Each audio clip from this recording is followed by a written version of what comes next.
मैं सबसे आसान काम बताता हूं।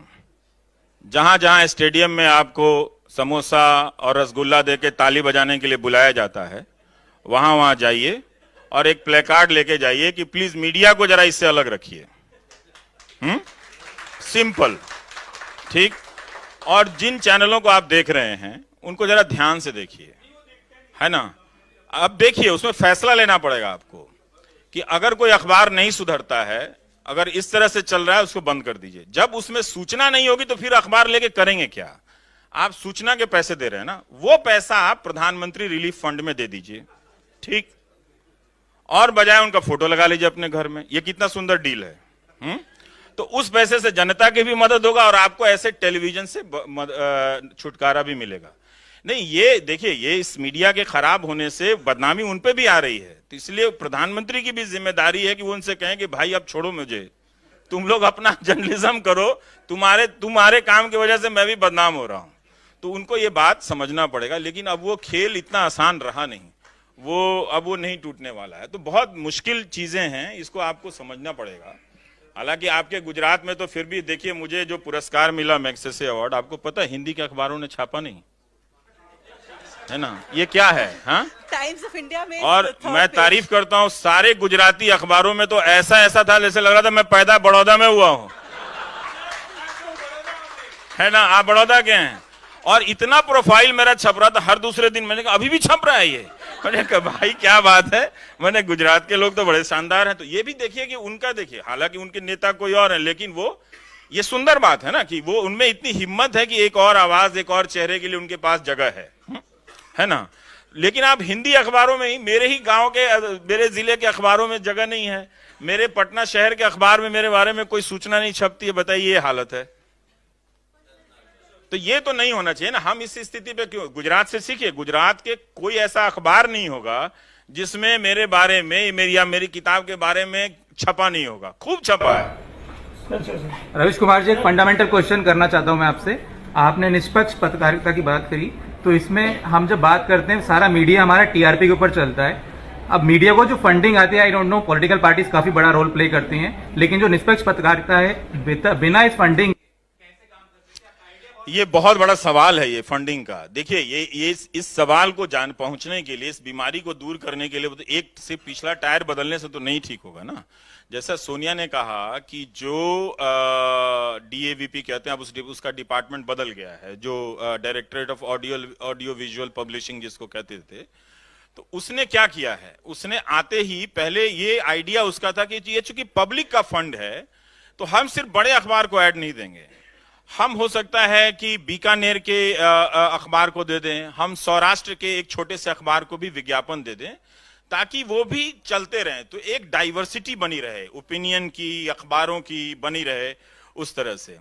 लेकिन अब वो पॉलिसी खत्म कर दी गई। अब वो सिर्फ बड़े आधार पर दी जाती है। तो वो किस आधार पर दी जाती है, इसका पब्लिक में कोई डिबेट नहीं है, इसकी कोई अकाउंटेबिलिटी नहीं है। जिसको जो मन होगा वो उसको दे दिया जाएगा। टीआरपी अब मेरा अपना विषय नहीं है, मैं इस पे विश्वास करता नहीं हूं। कायदे से तो मैं 0 टीआरपी एंकर हूं। आपको लगता है कि मैं हूं? नहीं ना।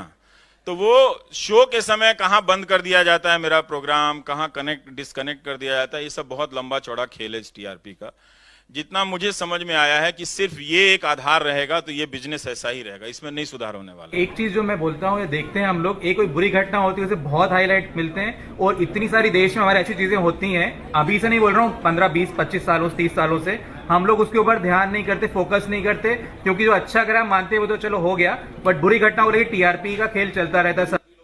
वो चलता रहेगा। वो अब लोग पूछ रहे हैं आज के फैसले के बाद ये मंदिर मुद्दे के कवरेज से टीआरपी जो मिल रही थी वो क्या मिलेगी, है ना। तो वो आप उसी तरह से आपकी भावनाओं को उभार के, मैं इसमें यकीन करता नहीं ये फर्जीवाड़े में। अब उसको लोग कहते हैं कि ये टीआरपी सही होता है या नहीं होता है, मुझे इन सब चीजों में यकीन नहीं है। एक चीज और समझना है कि हम आपके पॉलिटिकल डिसीजन में इंटरफेयर नहीं कर रहे हैं। आप किसी को भी वोट दो, ठीक, आपने वोट दे दिया, इससे बड़ी चीज आप किसी नेता को क्या दे सकते हैं। लेकिन जब आप लौट कर आए वहां से, पोलिंग बूथ से, आप हमारे साइड खड़े रहिए, नेता के साइड कभी मत खड़े रहिए, ठीक है। ये गलती कम मत कीजिए। यही गलती और यही काम कराया जा रहा है आपसे जो आपको नहीं करना है। हम कभी भी नहीं कहेंगे कि आप इनको वोट दीजिए या नहीं दीजिए, वो आपका मसला है। ये कोई इतना आसान नहीं है डेमोक्रेसी में एज ए नागरिक रोल परफॉर्म करना। आईआईटी से भी टफ एग्जाम होता है ये डेमोक्रेसी में रहना और सरवाइव करना। इसीलिए लोग फेल कर जाते हैं और डेमोक्रेसी कोलैप्स कर जाती है, क्योंकि हम सस्ता रास्ता ढूंढना चाहते हैं। सस्ता रास्ता, आसान रास्ता मत ढूंढिएगा। तो बोला कीजिए, कम से कम बोला कीजिए कि भाई कि ये क्या हाल हो गया है कि आप कोई बाहर नहीं ट्रेवल कर सकता है। हाँ, नीरव मोदी भाग सकता है, प्रणब रॉय जाते हैं तो आप लुकआउट नोटिस दे देते हैं। आप गजब हाल है, उनको वो पता रहता है।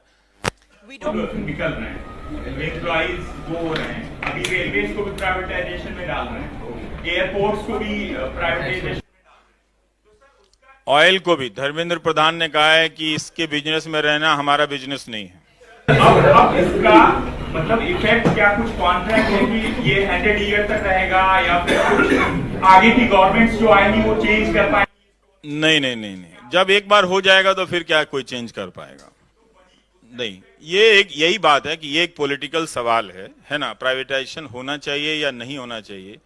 इन्हीं सब चीजों को लेकर आप बहस नहीं करेंगे, आप सवाल नहीं पूछेंगे, तो आप ये नहीं करके आप अपने ही उस नेता का नुकसान करते हैं जिसको आप बहुत उम्मीद से चुनते हैं। तो दबाव बनाए रखिए, तरह तरह के दबाव बनाए रखिए। वो कोई अकेला काम नहीं कर रहा। 40 लाख लोग दिए गए हैं सेंट्रल गवर्नमेंट में काम करने के लिए, 70 मंत्रियों की मदद के लिए 40 लाख लोगों के कर्मचारियों की फौज है। तो आपने जब इलेक्शन होता है तो आप प्राइवेटाइजेशन के सवाल पे वोट ही नहीं करते हैं, आप बात ही नहीं करते हैं। जब इलेक्शन हो जाता है तो जो जीत के आता है उसको लगता है कि ये हमारा इंटरनल कोई काम है, डिपार्टमेंटल, हम उस तरह से करते हैं, जबकि ये फैसला वाकई बहुत बड़ा है। आप बीपीसीएल देखिए, वो उसका मालिकाना हक किसके हाथ में जा रहा है ना। उसमें सर मेरे साथ के कुछ फ्रेंड्स हैं, वहां पे जॉब करते हैं, वो लोग सब लोग अभी प्रोटेस्ट कर रहे हैं। हाँ, पर कुछ उसका इफेक्ट नहीं हो रहा। नहीं, आप इफेक्ट कैसे होगा? वो जब कवरेज ही नहीं होगा, उसकी बात ही नहीं होगी, तो वही तो मैं कह रहा हूं। ये तो मैंने शुरू में ही कह दिया था कि जैसे ही देखिए अब वो प्रदर्शन कर रहे हैं, अब नागरिक बन गए हैं। उन्हीं दोस्तों का फेसबुक पोस्ट जरा 3 साल पहले वाला चेक कर लीजिएगा, ठीक है? हाँ, उन्हीं दोस्तों का चेक कर लीजिए क्या है। आधे लोग मुझे गाली दिया करते थे। ये अच्छी बात है, कोई बात नहीं। ये भी एक बहुत बड़ी अच्छी बात है कि लोग प्रायश्चित भी करते हैं, आके बोलते भी कि हमने गाली दी है, हम माफी चाहते हैं। ये बहुत ही सुपीरियर क्वालिटी है। मतलब जिस आदमी को मैं जानता नहीं हूं सोनिया, वो अगर मेल लिखे कि क्या आप मुझे माफ कर सकते हैं, मतलब मेरा तो सर झुक जाता है कि मतलब यही एक क्या शानदार बात है कि कोई सेल्फ रियलाइज कर रहा है। तो मैं कहता हूं मैं कौन होता हूं माफ करने वाला? आपने क्या किया? तो मैंने आपको गाली दी। तो मैंने कहा आपने कहां गाली दी? ये लीजिए स्क्रीनशॉट। मैंने कहा यार ये तो बड़ा भयानक है, ये इतनी गाली क्यों दी? और ये 1-2 के लेवल पे नहीं हो रहा है, 1000 से ज्यादा तो मेरे पास स्क्रीनशॉट रखे हुए हैं इसके। तो ये बहुत सुंदर बात है।